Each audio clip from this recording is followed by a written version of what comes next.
Hello, ladies and gentlemen, and welcome back to the Ultimate Doctor Who Marathon. This is the show where we look at every classic Doctor Who story, plus a bunch of big Finish audio dramas, one episode a day, 7 days a week. Yes, I missed a day, and for that, I do apologize.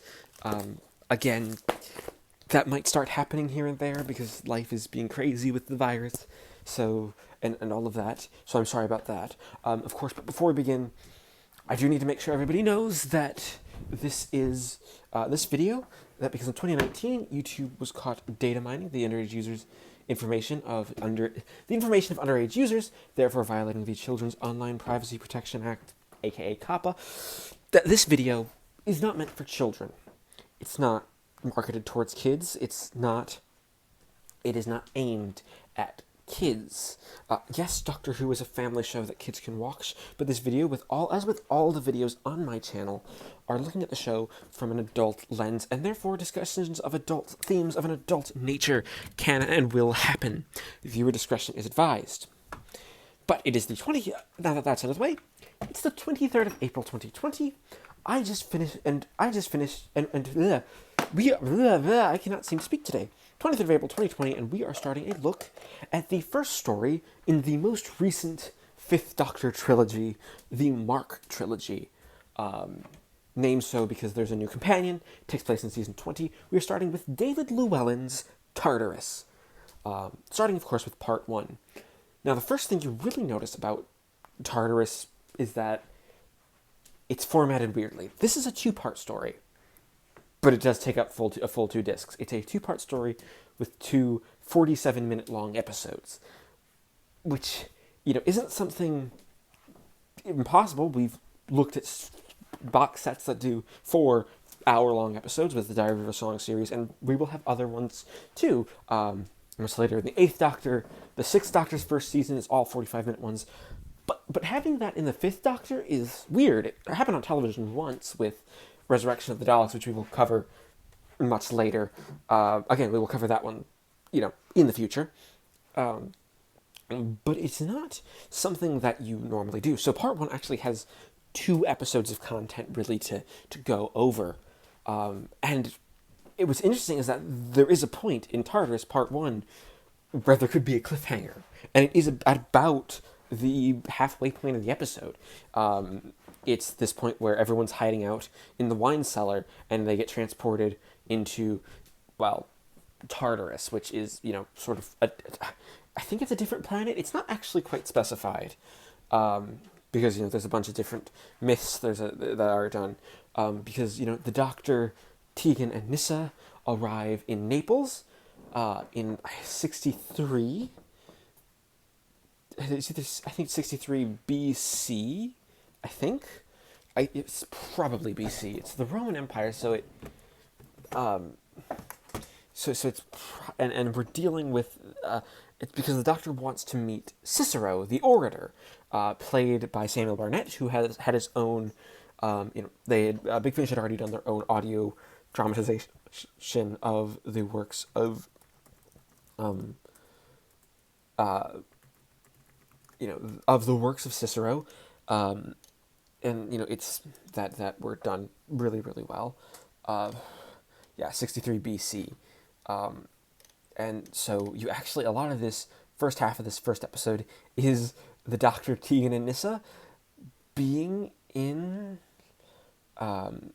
just being at a party that Cicero's at and getting acclimated to this new time that they found themselves in, which is really, really interesting. It actually gives each of the characters something different. You really get to see Peter Davison in the light as just sort of this historical, nerdy fanboy, which is it's a really interesting sort of way of doing the 5th Doctor, that, he's kind of a nerd overall, and it's played pretty straight, that, this isn't a bad thing, it's not a good thing, it's just a thing that he is. This is the 5th Doctor.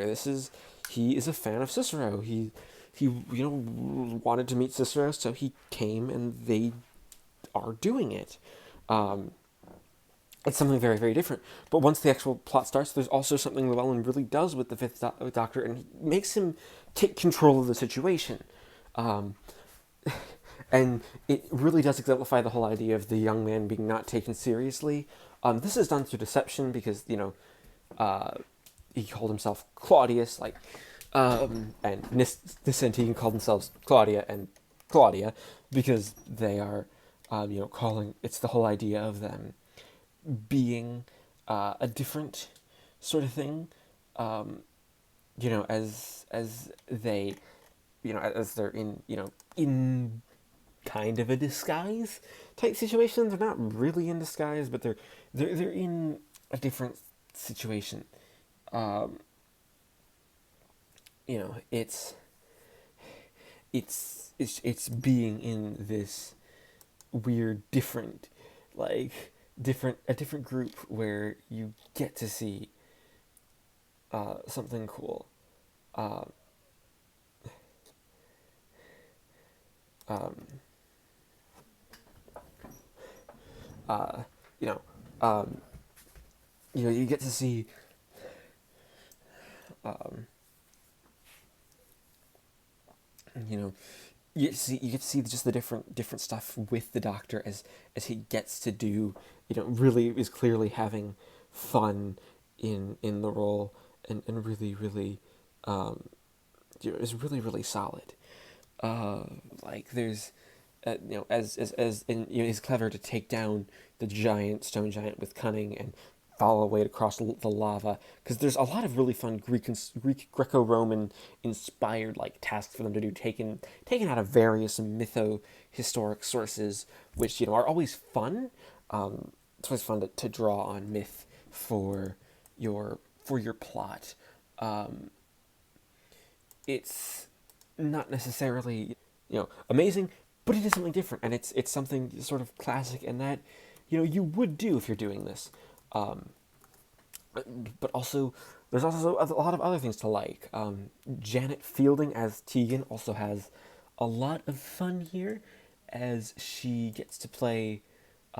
She gets to play with her character being, basically having all of the, modern sensibilities brought back into, the Roman Empire. Something that, let's be honest, there isn't, there isn't it isn't as it isn't nearly as samey and sane as she would know, but it's interesting is that it creates that very interesting sort of this interesting sort of change for the characters, and it really does give her something fun to do, and something out of the ordinary to do. Like she still clashes with the culture, but once they actually get to the sort of Greek inspired world, her simplicity is actually what gets is what gets her in Cicero's good graces, because Nyssa and the Doctor have this problem of being too over the top, and too much of the we're the characters who know what we're doing. There's that issue, that's just a problem with them. It's a different sort of change, and something for them to really play around with. It's is to give them that. You also get introduced to the character of Marc, who is, a slave, played by George Watkins. He, he's full name is Marc. He's a slave owned by Cicero, and he's he has his own secrets. He's tried to become educated himself, but this also isn't shying away from the fact that no, he is a slave. So he is treated as property, and is kind of brainwashed into thinking that this is a good thing. And Llewellyn does a good job of making sure the audience knows that he's not, for any reason, condoning the ownership of slaves, because why would you? That's horrendous and not a good thing. But it is a different little. It's a different idea that he is different, and there is that culture clash with Marc as a character. I really like it. I think it's a solid way of really playing around with who the character is, and why the character would work, especially in audio like this. Like, the character works because he's not your typical slave. He's not their typical possible companion material. He's different. And though Nyssa is kind of sadly put on the wayside, though not really. She does still get some fun stuff of being to be explained, the technological aspects of the story, and you have to play around with that, which is really, really fun. Even if it doesn't get as much for her, but it is still something interesting. So overall, David Llewellyn actually does a really, really good job of writing the story. Scott Hancock is the director, and his direction, as always, is phenomenal. There really is, and the soundscape by Robert Harvey does just a good job of really making it feel like brings Naples to life, and then it moves to the different idea, and it does a nice, interesting mix of things. There's just something really, really cool. So overall, I'd have to give Tartarus Part 1 a 9 out of 10. Alright, it is the 24th of April 2020, and I just finished listening to Part 2 of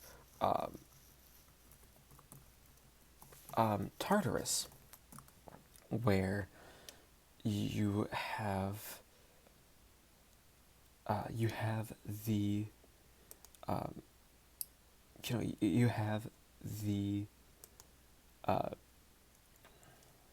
the second episode, and the big conclusion to the story. Once again, this is an episode that is double length, so you have two. You have an episode where there is enough for two characters. For two, there's enough material covered for two episodes. Just as the story as the story progresses, it is one that takes advantage of this actually really well. It deals with a bunch of different type things, playing around with what the characters are doing.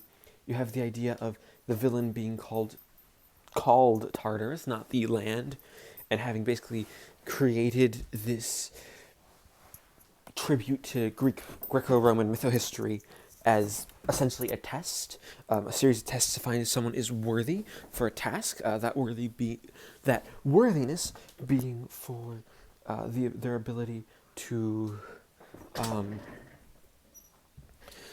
serve in a war. So you get something very, very different, and very, very new, and very, very interesting. That the villain behind the thing is doing this weird thing, and it's a way the characters get analyzed. And what's really interesting for what this episode does is that it plays Cicero and the Doctor off of each other in a really interesting way. What I mean by that is that as characters, they are, they are essentially, they're essentially both characters who have a regret. The Doctor, of course, regrets Adric, and some of this episode actually explores that, which I think is interesting because it's been done up to this point a few times in some differing ways. Um, like what I mean is that the um, you know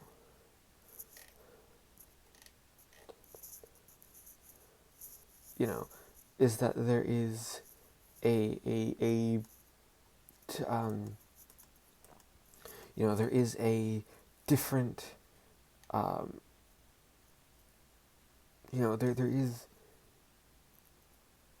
there is a different sort of things. There's just that different sort of style because of it. Like you do get to see, the way this one reflects. It reflects that the Doctor really does regret it. That it really weighs on him. That it's a failure in his mind. That's why the Doctor isn't a candidate to lead to find a solution to this war. That's because he let Adric die. He essentially failed himself, failed to save a life.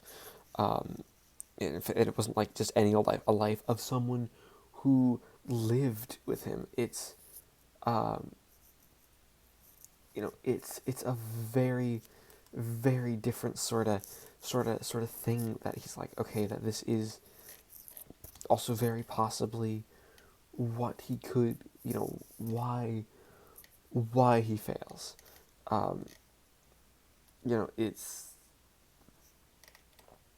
it's different, um, and something weird for the character to have done. Um, there's and Cicero had people executed. Um, Basically, everyone is if he executed men who were plotting to kill him. He didn't forgive. He didn't have any mercy. Um, there really there really isn't that the idea of not having mercy is really really an interesting one because it's something the character could show, but he just didn't. Um, it's a different sort of thing and a different weird things. Um, you know, it's a weird little it's a weird little thing that Cicero is. Um, and what's interesting is that Marc is chosen as the thing because he's the one human whose only ambition has been sort of just to improve himself and find something better. And Marc gets essentially freed by the end of this because of that. Like, it makes Cicero see the error of his ways and the error that comes with just the fact that, yeah, owning slaves is hypocritical, even by, Roman standards. It's a whole great empire. It doesn't quite work if you own slaves. Um, it's it's something different. It's something weird, and I really do enjoy what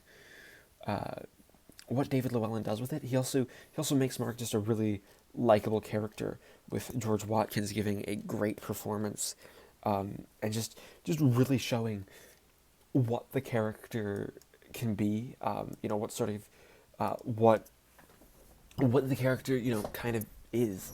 And Marc is invited onto the TARDIS crew in the end. Nyssa invites him on, and Marc and Nyssa have this really nice relationship, especially in this episode, that it kind of grows.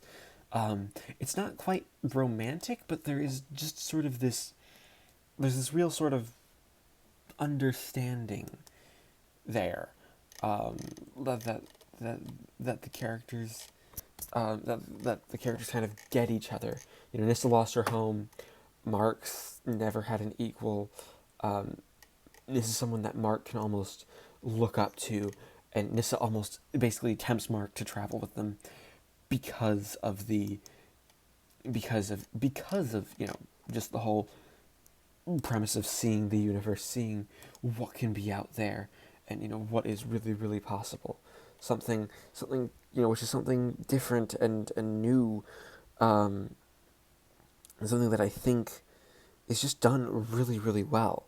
There really is a good idea here with the characters, and Marc in particular.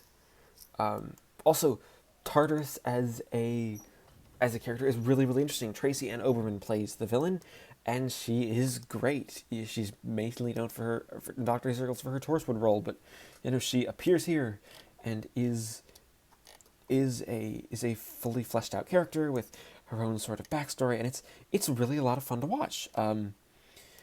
She plays the role with a lot of gusto, and just it's a lot of fun to watch what the character does, and how the character works, especially in this story, is that the Tartarus is this own computer program, and there is a lot to it.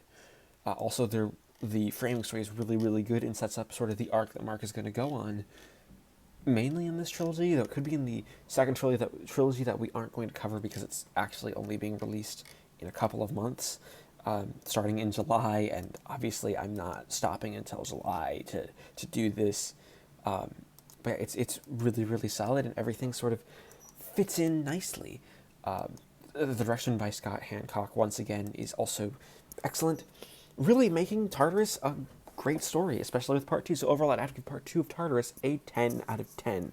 That being said, we add up the scores and average them out to give Tartarus a final score of 9.5 out of 10. Thank you, everybody, for watching this installment of the Ultimate Doctor Who Marathon. As always, please leave a like, comment, and subscribe if you haven't already. And join me next time when we take a look at the first story in the second release in the Marc trilogy with Interstitial.